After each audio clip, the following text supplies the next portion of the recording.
All right, everyone, welcome back into another props video. Going to be breaking down the top prop bets for the 3-game slate here on Friday in the preseason. Let's go ahead and get into it.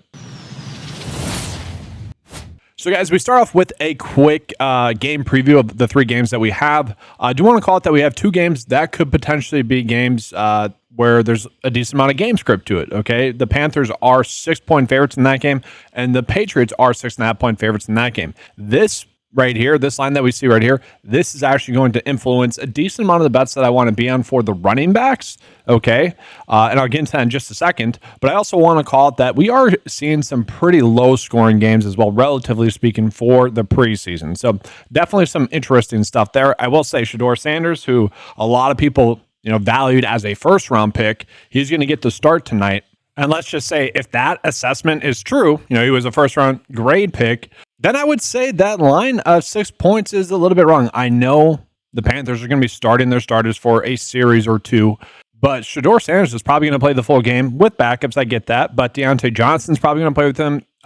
Jeremiah Thrash, who was a preseason standout last year, is going to play with them. It's an interesting line. But yes, I do want to talk about this line here with the Patriots. Okay, guys, so they are 6.5-point favorites in this game, okay? Which I think if this ends up being right, if Vegas is right about this, then we are probably getting a pretty darn big edge here. I want to show you guys the preseason stats here. New England Patriots, okay? The head coach is Mike Vrabel, okay? So Vrabel, I'm just butchering it. It's not coming out right. I apologize, guys. Vrabel, whatever. I'm saying it correct in my head, I swear. But he is someone that typically does rush the football a bunch. 35.6 rush attempts per game in the preseason. That is a ton, okay? So he only throws the ball about 44% of the time, which is basically one of the lowest in the league. So this is going to be a lot like yesterday's slate, where I think the top 2 prop bets that we're going to get are currently not available on the board, and we'll touch on those 2 in just a second here. But yesterday, guys, it was like with the Baltimore Ravens running backs, Keaton Mitchell and Rasheen Ali, who were just players that, 1, the Baltimore Ravens like to rush the football a bunch, and 2, it seemed like they're going to get a lot of carries. And what I specifically said is if their lines come out a lot like the Seattle Seahawks, 2 running backs, we should be, in for a good day. And that's what ended up happening. Hopefully you guys were able to get to those prop bets. And while we're at it, just finishing off kind of the recap from yesterday, guys, pretty darn good stuff for the most part. Tanner Mackey, I didn't think he would get that much playing time. Unfortunate there. But Geno Smith, Ashton Genty, we both expected them to not play that much. That ended up being free squares. Damian Martinez did get the work that we thought he would get. He just was ineffective in that. But we did see George Holani easily get there. The stack of Devin Leary for his overpassing yards, which ended up being a sweat, guys. He played 3 quarters. We nailed the spot. He played 3 freaking quarters, as we expected, and only got 43 passing yards. He should not be in the NFL. That is just garbage. And then on PrizePicks, guys, we did go 2 for 2 there. So a very solid day, 6 for 8 if you exclude the Baltimore Ravens running backs, which again, we don't have those available on the board at the time. And that brings up what I think will be the top 2 prop bets for the board today. So again, just taking a peek at the board as it currently sits right now, the 2 players that I'm going to give you guys prop bets for, I do think they're going to come out with their lines about 23.5, maybe even 26.5. I think they're going to get closer to probably 30 for their rushing yards. Okay, and those 2 running backs are going to be with the New England Patriots. Okay, again, Mike Vrabel likes to rush the football a bunch. We know that. And they're kind of short-handed here, okay? So the starters are expected to play a little bit. So I just don't know how much that means for Rhamondre Stevenson and also Henderson. Okay, the rookie running back, he might get featured a little bit in this game. They do have a decent amount of prop bets for him, but it'll be interesting. This is something I'm paying attention to for season-long purposes as well. Will Stevenson be the RB1 as expected, and then Henderson be more of the RB2/third down running back? That's what I'm looking for. I don't want to bet on that, though. But that does leave us with probably a full half of football for the backup running backs for the Patriots. Terrell Jennings was a preseason darling, and he fits the mold of what Mike Vrabel wants to do in the preseason, which is kind of have a workhorse running back, a practice squad running back, and just rush them a lot. Don't let your starters get injured. Let a potential practice squad running back get injured. And that's where I think Jennings is going to be the running back we want to target. Now, that being said, I do expect Lan Larson, who is kind of a Rex Burkhead type. He's kind of a fun player, can catch the ball at the backfield as well. Probably more of a DFS play, honestly, because you can catch the ball at the backfield. But it'll be interesting to see where his lines come out to be. I don't know if we should necessarily be betting on his over rush yards if they're exactly the same as Terrell Jennings. But I would say if it's at 18.5, I think it'd be fine betting the over. His workload is not as secure, but I do think he's going to get most of the fourth quarter work, which again, if the game script is right, 6.5 point favorites for the Patriots, then he'd be someone that also, gets to rush the football a decent amount. And then real quickly, before we go ahead and get into kind of the more game-by-game breakdown here, I do just want to call out some of the big prop line differences that we are currently getting just on the board in general for the preseason. So Cam Ward, guys, this is a pretty big prop line difference. 10 yards is massive. Massive, right? And so this is a spot where we probably should be betting a middle, okay? This could end up being like a 3-play difference, maybe a series difference there. That's a lot of yards there, especially for such a low line. And then in regards to this, like we have Jimmy Horn and Bryce Young, where we could stack them, where we're betting their overs on PrizePicks and then betting their unders on Underdog. Those are pretty significant prop line differences. Now, in regards to today's slate, I do like this one for Jabari Small. This is probably my favorite bet on the board for today, just in general. Jabari Small for over 26.5 rushing yards. We see the Underdog line is closer to 28.5. And part of the reason as to why I like this is because, one, they're going to be kind of shorthanded. Kai is going to be out in this game. He's on the IR. That was some reporting that we did not get before the Hall of Fame game. And we also need to get some confirmation on Baki. Okay, the expectation was that he might end up playing, and he did not. And so if he does end up sitting in this game as well, that does create a lot of volume for Jabari Small, who was the lead running back in terms of snaps in the Hall of Fame game for the Detroit Lions. Again, they are kind of a team that does tend to have their backup running backs get a decent amount of work in the preseason. We know Jahmyr Gibbs, David Montgomery, they're not playing in this game. Craig Reynolds will probably still start, but he showed enough. Like it really doesn't make sense for Craig Reynolds to get too much more work in the preseason. He's clearly the third best running back. Heck, he could be an RB2 for probably some teams out there. And so to me, that does leave Jabari Small to get a bulk of the carries in this game and get a bulk of the work like he did. Again, he played 47% of the snaps in game one. Maybe it won't be that high, but if it ends up being about 40% of the snaps and we can get 7 carries out of him, then I do like that over. Now, I should mention, guys, the edges that we are getting today are definitely smaller than the Hall of Fame game and the Thursday night slate as well. It's unfortunate we're not getting that many playing time errors like we were getting yesterday. Okay, so we are just probably I don't want to say forcing, but we kind of are. We're kind of forcing some bets to get some action in for the preseason. Now, from there, I do think it's worth calling out that with Detroit, guys, their leading receiver from that Hall of Fame game, Dominic Lovett, is going to be out. Okay, he ended up playing 68% of the snaps, had 9 targets in that game, was their top pass catcher. And so that leaves us with some question marks as well. Okay, does Isaac Tesla still play? Because I thought Isaac Tesla looked really good. He ended up playing over 60% of the snaps, looked good doing that. Only had about 2 targets, but really stood out. You could see the talent on the field. Did he show too much? I would say no, because they still have St. Brown, obviously Williams there. Those are the top 2 receivers. Yeah, Tim Patrick and Khalif Raymond. Why not give Tesla another look in this game? But that is a little bit worrisome. Like, it might not be there. The role might not be there. That being said, I do think it could be a situation where maybe they end up sitting him. Now, this isn't exactly like the Rams, where like 2 years ago, I was begging you guys to draft Puka Nacua in best ball drafts after the first preseason, and especially when they shut him down in the second week of the preseason. That, I think, could happen with Tesla here, where we might not get the news before the game that he's going to sit, but if he does end up sitting, just note that for like season-long purposes, because it probably means that they highly value him. So that being said, that would lead us to someone like Tom Kennedy to probably be the top receiver we would want to target.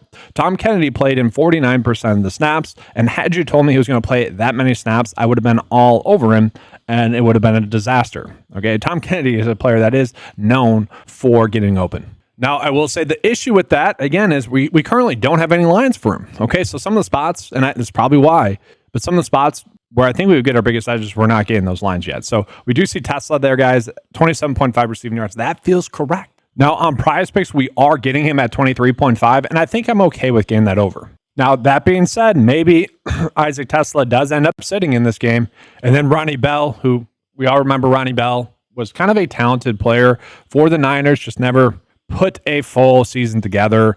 If he gets playing time, he's kind of a player that can get open as well. Wouldn't hate that spot as well. But now let's go ahead and jump into the other side of this game, guys. To me, my favorite bet, I think, comes with Nick Nash. Okay, Nick Nash was really just a standout in college, a real talented player. Now, the issue with Nick Nash is that he is just not getting that much hype out of camp. I'm a little bit shocked by that.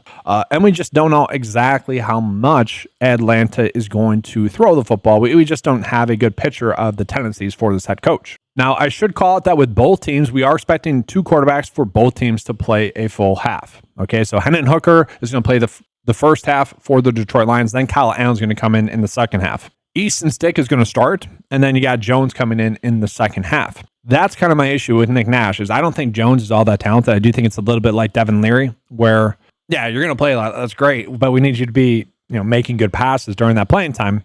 And if we were to pull up his line on PrizePicks, you would see it's closer to 17.5 for his receiving yards. So slight edge there by betting the over on Underdog.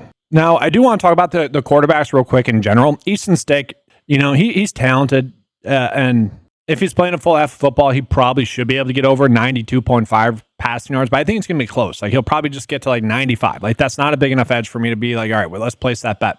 One player that I don't mind, though, is actually Kyle Allen. So Kyle Allen actually playing in the second half could be a little bit more appealing to me. I know Hendon Hooker was terrible in the second half, mostly due to, I think, the talent around him, just not enough time for him to process and make the correct throws. Kyle Allen's a little bit more of a veteran in that aspect. I know he was terrible in the first half of the Hall of Fame game, having two pretty bad INTs, but he did settle in pretty well. And so if he does end up playing a full half of football as he is expected to, that's just a very low line for Kyle Allen, who is, an NFL backup in the league. And so I think I'd be fine betting that over 79.5. Probably should be closer to like 90. It really probably should be. And then just getting back into the PrizePicks optimizer here, we are getting two players here for Atlanta, guys. Carlos Washington and Casey Washington. Casey Washington is very interesting because reports are suggesting that he's going to be the fill-in for Darnell Mooney. And if that's true, does he end up playing in this game? Like, that's my biggest question. 21.5 does seem to be a little bit too low for him, but that's also a bet where I don't feel like we need to make it. And then Carlos Washington as well, a prop line of 2 yards, which is, I just don't know the workload that we're expecting him to get. I probably would be more in line with his under on PrizePicks, but again, the slate that we have is that we're gaining a lot of correct lines, and so would feel like we're forcing that bet. All right, so I do want to talk about Shedeur Sanders. So I mentioned that, yes, he's expected to start. He's expected to play a majority of the game. They did just bring in Tyler Huntley, who is the quarterback's 5-6 for them. It's an interesting spot. But I think that was mostly due to the fact that they didn't want to play Joe Flacco in this game. And then you got Kenny Pickett and Dylan Gabriel, who are both banged up as well. Now, I do find it interesting that Tyler Huntley, who I don't want to say he's like a coveted free agent, but the fact that he was signed with the Browns is definitely eyebrow raising to me a little bit because there's plenty of other teams where he could have signed. So interesting there. Does that point to him maybe playing more in this game? Maybe, but I do think the best bet is that Sanders ends up playing about 3/4 in this game. And if that ends up being true, I do like all of his overs. Now, the issue with him is that I already got some of his bets when he was at like 100 for his passing yards because I felt like that was too low. But I also don't mind the idea of getting to his over rush yards of 6.5. I do think he's someone that can, extend a play. And this isn't college football where sacks count against your minus rush yards. And I think there's just a good chance that he gets about 3 rush attempts and gets that over. That being said, again, if he's playing about 3/4 and he is this first round talent that everyone's saying that he is, ESPN, then for him to like have a passing touchdown, that doesn't seem too crazy as well. Like, I kind of feel like that's what they would want him to do as well. Like, throw the football a bunch. We'll give you opportunities to score a touchdown, prove yourself. So I really like all the overs here for Sanders. Now, this could end up blowing up in our face because he is going against the starters for a little bit there with the Carolina Panthers. And so let's just talk about some of the pass catchers for Cleveland as well. What I find interesting is that Deontay Johnson is not listed as the receiver number 3. At this time last year, if he was on the Cleveland Browns, if he signed with the Cleveland Browns and not the Carolina Panthers, in fantasy football drafts, we'd probably be taking him over Jerry Jeudy, who is currently going like in the 5th or 6th round. I'm just trying to paint a picture there, okay? Like, the talent that we actually saw for him on film, whether that was for Baltimore, which he didn't play that much, or the Carolina Panthers, and that we have seen thus far in camp, the talent all seems to be there for him. And so maybe he kind of has to prove himself, right? We know that it was just mostly off the field stuff, like literally like bench stuff where he just didn't go onto the field. He felt disrespected. So it does feel like he kind of has to earn it. I wouldn't be surprised to see him get over his 19.5 receiving yards, but at the same time, we don't know his playing time. Same thing with Jeremiah Thrash, who is kind of the receiver number 3, who apparently has the spot over Deontay Johnson. Now, that could just be like a team chemistry type thing where Deontay Johnson has to take the spot and whatnot. But like, if we get confirmation again that they're going to play maybe a half of football, again, I doubt that with Deontay Johnson. Maybe Thrash, who was a preseason standout for them last year, I'd be more inclined to do that. But I hate the fact that Deontay Johnson was listed after him, because that tells me that maybe Thrash doesn't play that much. And that's the tough part. Otherwise, it'd be gung-ho about that. I'd be like, yes, bet that over. So now let's go ahead and get into the Carolina Panthers. We already are seeing Jimmy Horn's line bumped up on PrizePicks here from 21.5 to 24.5, so that edge is gone. But we are still getting the Bryce Young middle. Okay, that's a bet that I do think we should be betting. Bet is over on PrizePicks, bet is under on Underdog. Hope that he ends up getting 50 passing yards. The issue is how many series is it going to play? We know he's going to start. Is it going to be one series? Is it going to be two? Typically speaking, guys, I expect 2 series out of an offense. And if you have him going against backups, and in some cases backups, for him to get over 44.5 pass yards is not too crazy. But again, I don't necessarily feel like I need to go out of my way to target that one. Same thing with the rest of the prop bets. I will say like Trevor Etienne does make sense to get a decent amount of work in this game. And again, if we pull him up on Underdog, we are getting a slight prop line difference for him, 21.5 rush yards on Underdog. And the reason I like this one is just when we look at the depth chart for the Carolina Panthers, we know Chuba Hubbard and Rico Dowdle, that's a 1A, 1B situation. Actually, that's something I'm really paying attention to for season-long purposes as well. Will Dowdle operate in this first series at all? Because I personally think talent-wise, they're about the same. From there, though, they've had Blackshear on their roster for a decent amount. They kind of know what they have in him. Now, the concern is that he is the RB3 and maybe, Dowdle and also Chuba Hubbard play that first series or two, and then Etienne just finishes out the first half. Okay, that's the concern, but it does make some sense to get a good look at him in this game. And guys, before we move on into the next game, I do want to call it that, yes, for the Cleveland Browns, Kevin Stefanski is notorious for throwing the football a bunch as well in the preseason. About 64% of the time, almost 40 pass attempts per game. Okay, so that's another reason why we like Shedeur Sanders. If that tendency continues for Stefanski, which it probably will, then we like his overs a little bit more. Okay, guys, so now let's go ahead and jump on into the next game. We got New England versus Washington. Again, it's kind of a difficult spot here for New England. They are so deep at receiver. And I said because they're thin in talent, but they're deep in terms of all having the same talent. Okay, so Jalen Polk was someone, I don't feel like I got much wrong in terms of like season long or best ball purposes. Jalen Polk, I vastly got wrong though. Okay, I thought he was going to be a talent. I thought he should be the second receiver that we drafted behind Demario Douglas. That just ended up being wrong. Okay, he was terrible. He's apparently fighting for a roster spot, and we'll see how he does. Kyle Williams has apparently looked good. Javon Baker is apparently like the 6th receiver, maybe 5th receiver. He's kind of fighting for that spot. But it all just feels like a guessing game. And the issue with Baker and Polk specifically is, again, I do think we're going to be looking at more of a run-heavy script in the second half when they're getting a majority of their reps. Now, Drake May is expected to start. The starters are expected to play in this game. We don't know how much. They're going to be suited up. They might not play at all, actually. But we are looking at Henderson, guys. 19.5 rush yards. Like, they probably will look to get him going, probably give him around 5 carries in this game. Is that enough for you guys to want to be on that? Probably not. Okay, so again, like the lines that we're getting are just simply correct on a lot of these spots. It is worth calling out that we are getting Demario Douglas at 16.5 receiving yards there, guys. If Drake May gets his over 55.5 passing yards, with Diggs being out in this game, then Javon Baker should be the receiver number 1 during the series, and they are going to be going against Washington backups. Yeah, it becomes a little bit intriguing to me for Demario Douglas, but going back to what I said, like it does feel like we would just be kind of forcing that bet in there, which is not something I want to encourage. So besides those potential running backs for the Patriots, I think we're just staying away. Now for Washington, we are getting a little bit of interesting spots as well. We know that it's going to be Sam Hartman starting the game, okay? You would expect him to throw the football a decent amount, okay? But you also have Josh Johnson, who's going to play the full second half as well, who's most likely going to be playing from behind. And so I feel like a fish here with this one where I'm taking the bait. But I kind of like the idea of betting Sam Hartman for over 82.5 pass yards. I do think there's going to be more of a pass-heavy script in this game. Again, they're going to be playing from behind. It's also going to be partially due to him playing poorly for the first 2 drives or so. But if you're going to give me a quarterback that's going to play a full half of football with some young pass catchers that the Washington Commanders are going to want to get a good look at, that to me becomes a little bit more intriguing there. Look at something like Jalen Lane, Terry McLaurin's obviously sitting out. Deebo Samuel, you wouldn't expect to play in this game at all. And so they have a lot of young receivers, Luke McCaffrey, that they want to get some good looks at. And so I do expect a pass-heavy script. So I don't mind the idea of getting to Hartman for over 82.5 pass yards. His line on Underdog, for what it's worth, is at 85.5, so a slight edge for us there. And the nice part about him is I like the ability to stack him with someone like potentially Jalen Lane, who I really loved on film. Now, the issue with him is he's not getting any hype out of camp, which does worry me. But again, the playing time should be there for him. So we could stack his over here on Underdog and then bet on Sam Hartman for over his pass yards on PrizePicks. Again, just taking advantage of the line differences. Now, that being said, if we get Josh Johnson, again, in a negative game script, I don't mind his over 88.5 pass yards as well. You're telling me that in a 6.5 point spread, where, again, I do think it makes sense for a more pass-heavy script, that these quarterbacks can't throw for like over 160 yards, that'd be pretty darn brutal. And again, I know they're playing against they're playing backups against some starters, but still, that's an interesting spot.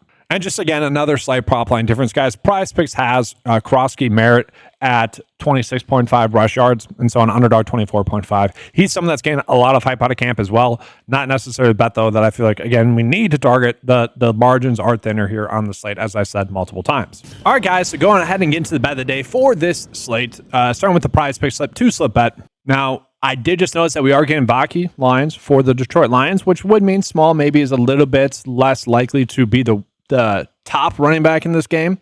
But also, I kind of think if Baki's active, that just means Craig Reynolds could potentially sit as well. Again, that makes the most sense to me. So this would still be a decent bet. And then Shedeur Sanders for over 6.5 rush yards. If you guys want to go with his pass yards, you can.